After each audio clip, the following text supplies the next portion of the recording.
Good evening, everyone. Hi, it's good to be here with you. I would like to begin by just reading the very first verse in this week's Torah portion, and it goes as follows. Now you shall command the children of Israel that they shall take for you pure, pressed olive oil for illumination, to kindle the lamp continually. And this is where we are instructed to have the menorah, the candelabra that was in the temple. Pure gold, magnificent, beautiful. One solid block of gold was what they formed it from.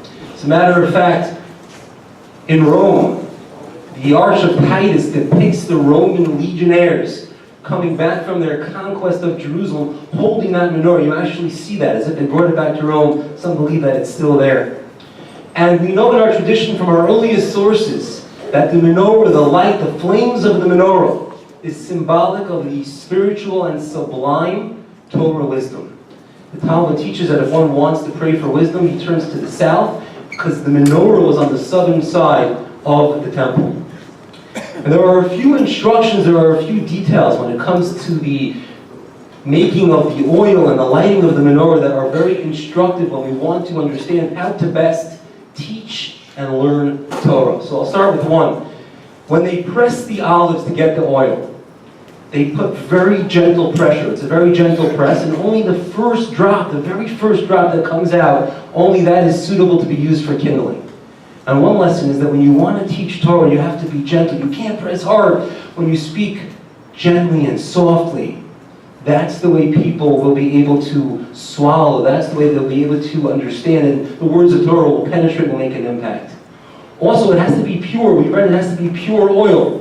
A teacher can't have his own agendas, his own vested interests. There could be no impurities. It has to be pure, unadulterated wisdom of Torah, and only then could it be successful.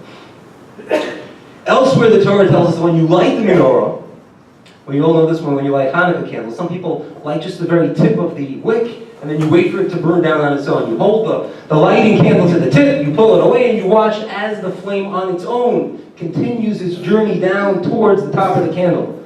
Not so when you light the menorah in the temple. You need to hold the flame there until it is ablaze all on its own. And the message here is that when you impart Torah, when you teach wisdom, it's not enough to just teach a little bit and say, okay, they'll figure it out on their own. You need to bring them to the point where they are capable of advancing their studies on their own. You have to make them independent. And teachers sometimes, parents sometimes, you want to feel like you're needed. You're going to bring them to the point where you're kind of obviating yourself. They're not going to need you anymore. We always want to be needed. We have that temptation. But we have to make them independent, self-sufficient. That's true about raising children, and it's true about teaching Torah. And one final last idea. So how much oil did they put in each cup of the menorah? According to Rashi, great commentary of the Torah, the menorah was lit every single evening. It burned throughout the night. So you would think that on the long winter nights of December, they needed a large amount of oil.